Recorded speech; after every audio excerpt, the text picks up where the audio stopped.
வணக்கம் மாணவர்களே, உங்கள் அனைவரையும் நம்ம இப்போ சந்திச்சிருக்க புள்ளிவிபரவியல் பகுதியில் இடையம் தொடர்பாக பகுதி 2 வீடியோவில் பகுதி 1 உங்களுக்கு என்ன கேட்டாக்கா பூர்ணமான விளக்கம் ஆரம்ப பேசிக் விடயங்கள்லாம் தரப்பட்டிருக்கும். இதில் ஒரு சமன்பாட்டை பயன்படுத்தி கூட்டமாக்கப்பட்ட தரவு தொகுதியினுடைய இடத்தை எவ்வாறு கணிப்பது தான் பார்க்க போகிறோம். வாங்க பதிவுக்குள்ளே போகலாம்.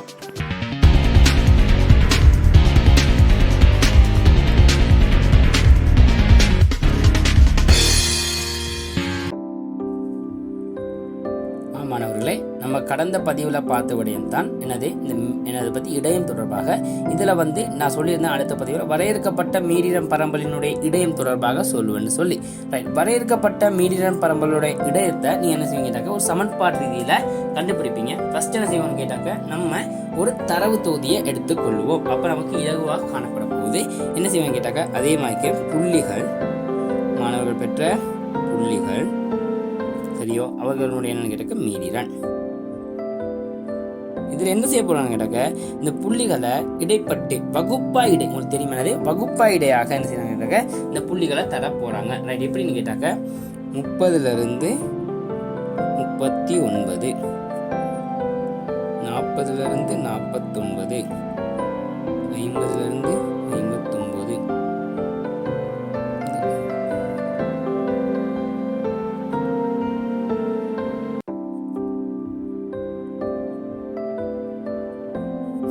ஏழு தடவை போதும் நமக்கு. இதுல என்ன கேட்டாக்க இப்போ உங்களுக்கு மீடியனை தந்திருக்காங்க. எப்படின்னு கேட்டாக்க 7 8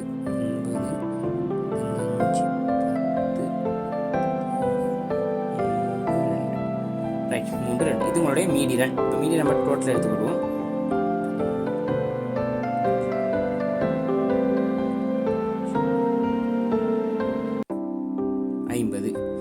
சிக்மா எஃப் 50 இதை நம்ம கண்டுபிடிச்சு வச்சுக்கிட்டோம். ரைட், இப்போ என்ன செய்வோன்னு கேட்டாக்க இந்த தரவை வச்சுக்கிட்டு நீங்கள் செய்வீங்க இதனுடைய திரள் மீடியனை கண்டுபிடிச்சு கொள்வீங்க. ஃபர்ஸ்ட் செஞ்சுக்கோங்க, திரள் மீடியனை கண்டுபிடிச்சு கொள்வீங்க. திரள் மீடியனை கண்டுபிடிக்கிறப்ப உங்களுக்கு என்ன செய்ய கேட்டாக்க முன்னே அழகாக சொல்லப்பட்டிருக்கு. 4 4ஓட 7 கூட்டினீங்க உங்களுக்கு 11 19 20 20 15 35 45 38 50. ரைட், 52 சமம். எனவே நம்ம செஞ்சது இந்த திரள் மீடியம் இது செஞ்சது சரி அப்படிங்கிற முடிவுக்கு வந்துடலாம். ரைட், இந்த தரவை வச்சுக்கிட்ட நீங்க என்ன செய்ய போறீங்க கேட்டாக்க சமன்பாட்டில் பிரதியிட போறீங்க. ரைட், இந்த தரவு இப்படியே இருக்க நான் ஒரு சமன்பாடை இன்ட்ரடியூஸ் பண்ணிட்டு வந்துடலாம்னு நினைக்கிறேன். வாங்க சமன்பாடை பார்ப்போம். சமன்பாடு என்னன்னு கேட்டாக்க எம்டி சமன் கோணம் பார்த்துக்கொள்ளணும். L1 இது என்ன கேட்டாக்க ஒவ்வொரு புத்தகத்தில் ஒவ்வொரு குறியீடுகளை பயன்படுத்தி இருக்காங்க. நமக்கு என்ன கேட்டாக்க ஈஸிக்காக நம்ம இதை பயன்படுத்திக்கொள்ளும். எண்ணின் கீழ் 2 சய காணப்பது எண்ணின் கீழ் 2 சய FC, அதன் கீழ் FM. இந்த முழுவதையும் பெருக்க போறீங்க சியால. இதுதான் உங்களுக்கு தரப்பட்டுள்ள சமன்பாடு. இலகுவான சமன்பாடு. சமன்பாடு பார்க்க கடினமாக இருந்தாலும் ஒவ்வொரு விடயத்தையும் தனித்தனியாக நீங்கள் புரிஞ்சுக்கிட்டீங்கன்னா இலகுவாக செஞ்சிருவீங்க. இந்த விடயத்தில் நான் எனக்கு தனித்தனியாக ஒவ்வொன்றாக விளங்கப்படுத்தி வருவேன். கவனமாக பார்த்துக்கொள்ளணும். இதில் முதலாவது விடயம் L1. ரைட், இந்த L1ங்கிற விடயம் என்னன்னு கேட்டாக்க உங்களுக்கு இந்த தரவு தொகுதியில் மாணவர்களே இடையம் வகுப்பா இடையை கண்டுபிடிக்கிறது. இடைய வகுப்பா இடையை கண்டுபிடிக்க தெரியும். ரைட், இடைய வகுப்பா இடையை கண்டுபிடிப்பீங்கடா உங்களுக்கு இடையம் கண்டுபிடிக்க தெரியும். மற்ற தரவுகள் அதை வச்சுக்கிட்டு இங்கே இடையம் எந்த வகுப்பா இடைகள் இருக்கணும் கண்டுபிடிக்க தெரியும். எப்படி கண்டுபிடிக்க போறீங்க? மொத்த தரவு 50. ரைட், அதுக்கு நம்ம சமன்பாடு தெரியும். என்னது இங்கே மாணவர்களே என்ன செய்வீங்க கேட்டாக்க அங்க நீங்க பாத்தீங்க என் சக ஒன்றின் சொல்லி பாத்தீங்க தெரியுமா? என் சக ஒன்றின் கீழ் 2. இதனூடாக நீங்க என்ன செஞ்சீங்க கேட்டாக்க அங்க இதுவரைக்கும் பார்த்த வரைக்குள்ள என்ன செய்வீங்க இடைய வகுப்பாடை கண்டுபிடிச்சிங்க. இங்க அந்த மொத்த எண்ணிக்கை நேரடியாக 2ஆல பிரிச்சுவீங்க. 1 கூட்ட மாட்டீங்க. கவனம் பார்த்துக்கோங்க. மொத்த எண்ணிக்கையை 2ஆல பிரிச்சிருங்க. அதனூடாக என்ன செய்வாருன்னு கேட்டாங்க உங்களுக்கு இடைய வகுப்பா இடை கண்டுபிடிக்கப்படும். எண்ணிக்கை 2 சமம் இடைய வகுப்பா இடை கண்டுபிடிப்பீங்க. ரைட், முக்கியமான பாயிண்ட் இது. கவனமாக பார்த்துக்கொள்ளணும். இவன் நேரம் பார்த்தது வேற, இப்போ பார்க்குற விஷயம் வேற. எண்ணிக்கையில் 2 சமம் இடைய வகுப்பா இடை. ரைட், என்ன எத்தனை எண்ணிக்கையில் 50 உங்களுக்கு காணப்படுது. 50 வந்தாருங்க. எண் மொத்தம் 50. அதை 2ஆல் பிரிச்சா ஆன்சர் என்னது? 25வது ஈட்டு அல்லது உறுப்பு. 25வது ஈட்டு அல்லது உறுப்பு. ரைட், இப்போ இதே எப்படி கண்டுபிடிப்பீங்க? 4, 11, 20, அது 35. அப்போ 21 எதுக்குள்ள ஸ்டார்ட் ஆகுது? இந்த இது உள்ளுக்கு 21 ஸ்டார்ட் ஆகுது. இதுக்கு 60க்கு 61 கிடையாது, 21 ஸ்டார்ட் ஆகுது. அப்போ இது உள்ளுக்கு இது 21 இருக்கு, 22 இருக்கு, 23, 24, 25. எனவே இது உள்ளுக்கு தான் மாணவர்கள் 25 காணப்படுது. ஒன்று 60க்கும் 61 கிடையாது. ஆனால் என்ன பெருமானம் தெரியாது. எனவே நம்ம 25 இதை என்ன செய்வோம் கேட்டாக்க, இந்த இதை 60, 69 இதை என்ன செய்வோம்னு கேட்டாக்க இடைய வகுப்பா இடைன்னு சொல்லுவோம். என்ன சொல்லுவீங்க? இடைய வகுப்பா இடை. கவனமாக இதை நோட் பண்ணிக்கணும். இதாவது இந்த பெருமானத்தை நீங்க என்ன சொல்லுவீங்க? இடைய வகுப்பா இடை. நோட் பண்ணி வச்சுக்கோங்க. இடைய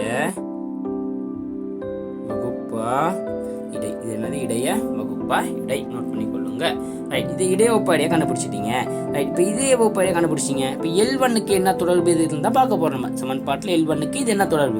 ரைட், இதில் முக்கியமாக 2 விடயங்களை பார்த்துக்கணும். என்னன்னு கேட்டாக்க, இந்த தரவுகளில் அதாவது வகுப்பா இடையில 2 விடயம் காணப்படுது. சரியா? ஒன்று என்னன்னு கேட்டாக்க, தொடர்ச்சியான வகுப்படை, தொடர்ச்சியற்ற வகுப்பா இடை. காண்பது தொடர்ச்சியான வகுப்பா இடை, தொடர்ச்சியற்ற வகுப்பா இடை. ரைட், இதுல நீங்க பாத்துக்கணும் கேட்டாக்க, இந்த வகுப்பா இடை வந்து தொடர்ச்சியானது, தொடர்ச்சியற்ற. எப்படி கண்டுபிடிப்பீங்க? பாருங்க, 30ல் ஆரம்பிச்சு 39 முடியுது. அடுத்த வகுப்பா இடை பாருங்க 40 ஆரம்பிச்சிருக்கு. இப்போ 39க்கும் 40க்கும் இடையில கேப் ஒன்று இருக்கு. அப்ப இது என்னன்னு கேட்டாக்க, இதுல 39க்கும் 40 இடையில பெருமானம் தரப்படல. இவ்வாறு தந்திருந்தா அது வந்து என்ன கேட்டாக்க, தொடர்ச்சி அற்ற வகுப்பா இடை. இப்போ 39.1 எங்கே வரணும்னு கேட்டால் நமக்கு தெரியாது. எனவே எனக்கு 17. அதனால இதை சொல்லுவோம் நம்ம தொடர்ச்சி அற்ற வகுப்பா இடை. இவ்வாறு காணப்படுகின்ற சந்தர்ப்பத்தில் என்ன செய்வீங்க கேட்டா, இந்த இது இருக்கு தெரியுமா? என்னது? இடைய வகுப்பா இடை. இதை வந்து நீங்க என்ன செய்வீங்க கேட்டாக்க, தொடர்ச்சியான வகுப்பா இடையை மாத்திக்கொள்ளும். மற்றதெல்லாம் மாத்திக்கொள்ளலாம். இது நமக்கு என்ன கேட்டாக்க தேவைக்காகிற மாதிரி செய்யறோம். இதை மட்டும் நம்ம என்ன செய்யறோம்? நம்ம தொடர்ச்சியான வகுப்பாடையை மாற்றிக்கொள்ளணும். அப்போ இதில் 2 பாயிண்ட் சொல்லியிருக்கேன். அதை கவனமாக நோட் பண்ணி வச்சுக்கொள்ளுங்க. என்ன சொல்லியிருக்கேன் இன்னைக்கு? இப்போதைக்கு வகுப்பாடையில் தொடர்ச்சியான வகுப்பாடை.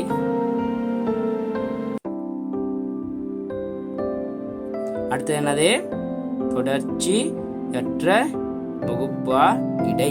ரைட், இது கவனம் பார்த்துக்கணும். ஏன்னு கேட்டால் நீங்கள் கணக்கு செய்யும் பொழுது முக்கியமாக தேவைப்படும். தொடர்ச்சி அற்ற வகுப்பாடையாக இருந்துச்சுன்னா என்ன செய்ய கேட்டாங்க, நம்ம தொடர்ச்சியான வகுப்பாடையை மாற்றணும். நேரடியாக தொடர்ச்சியான வகுப்பாடையாக இருந்தால் நமக்கு பிரச்சனை இல்லை. இப்போ தொடர்ச்சி அற்ற வகுப்பாடையாக இது காணப்படுது. தொடர்ச்சி அற்ற வகுப்பாடையை எப்படி கண்டுபிடிக்கிறோம் பார்த்துக்கொள்ளுங்க. இங்கே முடிகிறது ஒன்றா இருக்கும், இங்கே ஆரம்பிக்கிறது வேற ஒன்றாமல் இருக்குது. எனவே இது என்ன செய்ய கேட்டாங்க, தொடர்ச்சி அற்ற வகுப்பாடையாக காணப்படுது. இதை தொடர்ச்சியான வகுப்பாடையாக மாற்றணும். ரைட், அதை எப்படி மாற்றுவீங்கன்னு கேட்டாக்க, நான் இந்த வகுப்பாடை பெருமானத்தை மட்டும் நாங்கள் நினைக்கிற மாற்றி காட்டுறேன், பார்த்துக்கொள்ளுங்க. 60 இருக்குல்ல, அது என்ன செய்வீங்க கேட்டாக்க 59ஓட கூட்டுவீங்க. 60 என்ன செய்வீங்க? நான் எல்லாம் பயன்படுத்தி செய்கிறேன். 60 சக 59 கூட்டினீங்க 119 மாணவர்களே. அதை பிரிக்க போறீங்க என்னன்னு கேட்டாக்க 2ஆல். ஆன்சர் பிரிப்பது 2ஆல் 59.5 வருது. எனவே இந்த இங்கனைக்கில் 59.5 போடுவீங்க. அதே 59.5 இங்கனைக்கிலையும் போடுவீங்க. இந்த இடத்துல 50%. அப்போ பாருங்க, அப்போ அது என்னது? தொடர்ச்சியான வகுப்பாடையாக வந்துச்சு. எப்படி? இங்கனைக்கு இல்லை என்ன எல்லை வருதோ அதே இங்கனைக்கு வருது. ரைட், இது சொல்லுவோம் நம்ம கீழெல்லை, இது மேலெல்லைன்னு சொல்லுவோம். பார்த்தா இது கீழெல்லை, மேலெல்லை. மேலெல்லை என்ன பெருமானம் போடுறீங்களோ அதை அப்படி என்ன செய்வீங்க கேட்டாக்க, கீழெல்லை நீங்கள் பிரதியிடுவீங்க. இதுதான் என்னன்னு கேட்டாக்க தொடர்ச்சியான வகுப்பாடையை உருவாது. அப்போ இது தான் கண்டுபிடிச்சோம். அப்போ உங்களுக்கு தெரியும், இப்போ இதையும் கண்டுபிடிக்க தெரியும். இதுக்கு என்ன மாற்றுவீங்க கேட்டாக்க பார்த்துக்கொள்ளுங்க.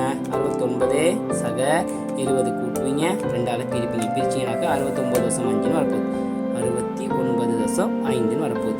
இவ்வாறு என்ன செய்வீங்க? நீங்கள் தொடர்ச்சியான வகுப்பாடை தொடர்ச்சியற்ற வகுப்பாடையாக மாற்றிக்கொள்வீங்க. தொடர்ச்சியற்றதை தொடர்ச்சியான வகுப்பாடையை மாற்றிக்கொள்றது. இதை நம்ம சொல்லுவோம் என்னன்னு கேட்டாக்க கீழெல்லை. இதை சொல்லுவோம் மேலெல்லை. அதை நான் உங்களுக்கு இங்கே சொல்லி கொடுத்தேன். இப்போ இது என்ன சொல்லுவாங்க கேட்டாக்க உண்மை கீழெல்லை, உண்மை மேலெல்லை. பார்த்தது உண்மை கீழெல்லை, உண்மை மேலெல்லை கேட்டாக்க இந்த தரவுகளை இங்கே சொல்லுவோம். இதில் என்ன செய்வோம் கேட்டாக்க, ரைட், கவனம் பார்த்துக்கொள்ளுங்க. இப்போ இந்த L1ங்கிறது என்னன்னு கேட்டாக்க திருத்திய மாணவர்களே, நம்ம இந்த தொடர்ச்சி அற்றத பதம் தொடர்ச்சியான மாத்திரம், அதான் திருத்தியங்கிற பதம் பயன்படுத்துங்க. திருத்திய அல்லது உண்மை, சரியா? கீழ், திருத்திய அல்லது உண்மை கீழ் எல்லை, திருத்திய உண்மை கீழெல்லை. இதுதான் என்னன்னு கேட்டாக்க இந்த L1ஆக காணப்பட போகுது. ரைட், L1 இப்போ கண்டுபிடிச்சிங்க, விளங்கிச்சானே? இப்போ என்னங்கிறது உங்களுக்கு என்னன்னு தெரியும் எண் சமன் என்ன இருக்க போது எண்ணிக்கையை தான் மேக்ஸிமம் என்னன்னு குறிக்க போகிறோம். எண் வந்து எண்ணிக்கை என்ன 2ஆல் பிரிங்க. எந்த 50 2ஆல் பிரிக்கணும். அவ்வளோதான் அது பிரதியிட வேண்டியது. அடுத்தது கவனமாக பார்த்துக்கொள்ளணும் எஃப்சி. இதில் தான் என்ன செய்வீங்க கேட்டாக்கா நீங்கள் பிளவு விடுவீங்க. அது பிரதிகாரவில் அதாவது எஃப்சி எப்படி கண்டுபிடிப்பீங்க கேட்டாக்க இந்த பாருங்க தரவு தொகுதி இருக்கு. இதனுடைய முந்திய வகுப்பாய்டு, இதுக்கு முந்திய வகுப்பாய்டு. இது வந்து முக்கியமாக வந்து உங்களுக்கு பிரச்சனை இல்லை. யாருக்குன்னு கேட்டால் டபிள்யூடி மற்ற கட்டின இருக்கிற மாணவர்களுக்கு இது வந்து காலேஜ் எஜுகேஷனோ அல்லது ஆசிரியர் கலாசார மாணவர்களோ பார்ப்பீங்கன்னா உங்களுக்கு வந்து வித்தியாசங்கிற தரவுகளை தலைகீழ தந்திருப்பாங்க, கீழே இருந்து மேலே தந்திருப்பாங்க. அப்போ எந்த தரவு எடுக்குது, அதாவது நீங்கள் சிறிய இந்த இதுதான் பாருங்க எது எடுப்பீங்க, இதனுடைய சின்ன வகுப்பாடே பெருமானம் இருக்க போது அதனுடைய பெருமானத்தை எடுப்பீங்க. இதற்கு முந்திய வகுப்பாடே எடுக்கணும். இதற்கு இந்த 35 தான் நம்மளுடைய திரள் மீடிரன். இந்த திரள் மீடிரனுக்கு முந்திய வகுப்பினுடைய திரள் மீடிரன் எடுப்பீங்க. இதனுடைய முந்திய வகுப்பினுடைய என்னது திரள் மீடிரன். அப்ப எவ்வளவு அழகா எழுதுன்னு பார்த்துக்கொள்ளுங்க. அதை இடைய வகுப்பாயிடை, உங்களுக்கு தெரியும் இடைய வகுப்பாயிடை நம்ம கண்டுபிடிச்சது. இடைய வகுப்பாயிடையின் முந்திய இடைய வகுப்பாயிடையின் முந்திய என்ன எடுப்பீங்கட்டாக்க திரள் மீடிரனை எடுக்கணும். இடைய வகுப்பாயிடையின் முந்திய திரள் மீடிரன் தான் இந்த எஃப்சிங்கிறது குறிக்குது. ரைட். அப்போ இது நம்மளுடைய பெருமானத்தை பிறகு பார்ப்போம். என்ன பெருமானத்தை பிரதி 2 எஃப்சிங்கிறது என்னத்தை குறிக்க மட்டும் பார்த்துக்கணும். இப்போ எஃப்எம் இந்த எஃப்எம்ங்கிறது என்னத்தை குறிக்குதுன்னு கேட்டாக்க இந்த பாருங்க நம்மளுடைய இடைய வகுப்பாயிடை உங்களுக்கு தெரியும்.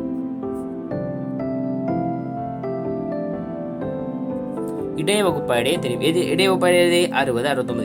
இந்த 60 69 இந்த மீடிரன் இருக்கு தெரியுமா, இடைய வகுப்பாயிடையுடைய மீடிரன்.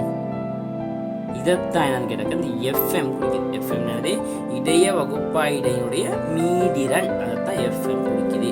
அப்ப சீனா என்னன்னு கேட்டாக்க வகுப்பாயிடையினுடைய பருமன். பருமன் இதைத்தான் என்ன குறிக்குதுன்னு கேட்டாக்க இந்த சிங்கிறது குறிக்குது. ரைட். அது எப்படி வகுப்பாடு பருமனை கண்டுபிடிப்பீங்க கேட்டாக்க இந்த பாருங்க நம்ம உண்மை எல்லையினுடைய கீழே மேலே கண்டுபிடிச்சிருப்பீங்க. இதுல உண்மை மேல் எல்லையை சி எப்படி கண்டுபிடிப்பீங்க கேட்டாக்க உண்மை மேல் எல்லையில இருந்து கழிப்பீங்க உண்மை கீழ் எல்லையை. இப்போ கழிச்சா சி சமன் 69.5 இருந்து கழிப்பீங்க 59.5 கழிச்சிங்கனாக்க 0.1. எனவே என்ன வரப்போகுதுங்கிறக்க 10ங்கிறது உங்களுக்கு உங்களுடைய என்னது இந்த வகுப்பாயுடைய பருமனாக அமைய போகுது. இவ்வாறு தான் செய்வீங்க. இதை கண்டுபிடிப்பீங்க.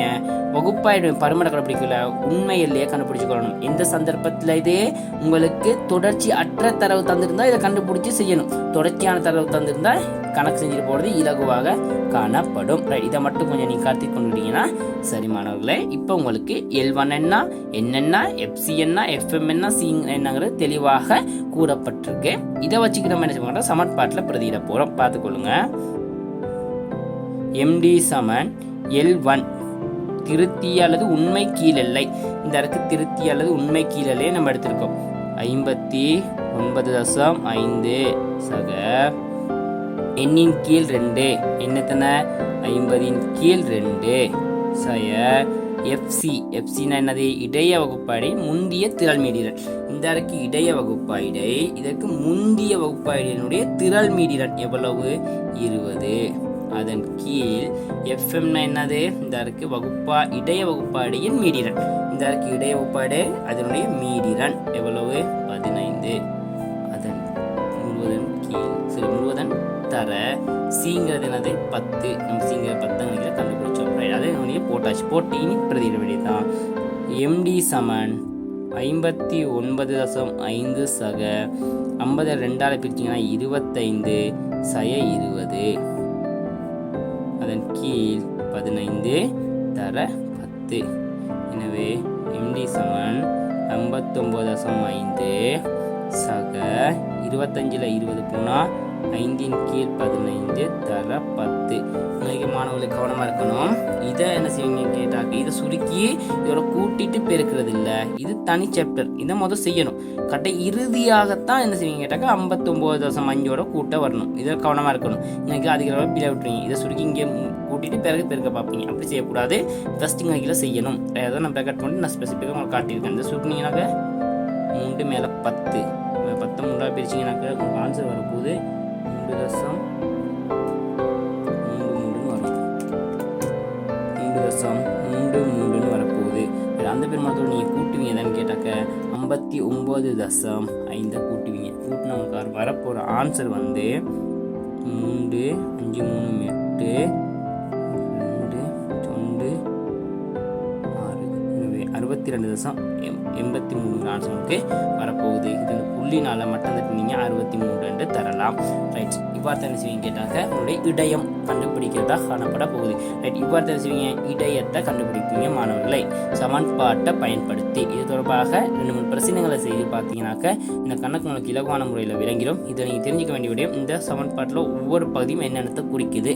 இதை இலகுவாக புரிஞ்சுக்கிட்டீங்கன்னா இந்த கணக்கு நீங்கள் என்ன செய்வீங்க, இலகுவான முறையில் செய்து கொள்ளக்கூடியதாக காணப்படும். ரைட், ஓகே மாணவர்களே, நம்ம இதோட இடையத்தினுடைய ஃபுல் சாப்டரும் முடிஞ்சிருச்சு. இடையம் தொடர்பாக 3 கணக்குகள் 3 வகையில் பார்த்துருக்கோம். அது 3 இலகுவான முறையில் உங்களுக்கு விளங்கி இருக்கும்.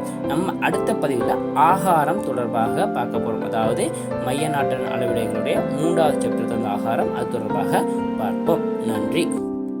இந்த பதிவு உங்களுக்கு பிடிச்சிருந்தா பதிவுக்கு ஒரு லைக் பண்ணிவிட்டு உங்களோட கருத்துக்களையும் அப்படியே ஷேர் பண்ணிக்கோங்க. மறக்காமல் இதை நண்பர்களுக்கும் ஷேர் பண்ணிக்கோங்க, அவங்களுக்கும் யூஸ்ஃபுல்லாக காணப்படும். இது வரைக்கும் நீங்கள் நம்ம சேனலை சப்ஸ்கிரைப் பண்ணலைன்னா சேனலை சப்ஸ்கிரைப் பண்ணிக்கோங்க. இவ்வளோ நேரம் பொறுமையாக வீடியோவை பார்த்து கொண்டிருந்தமைக்கு நன்றி.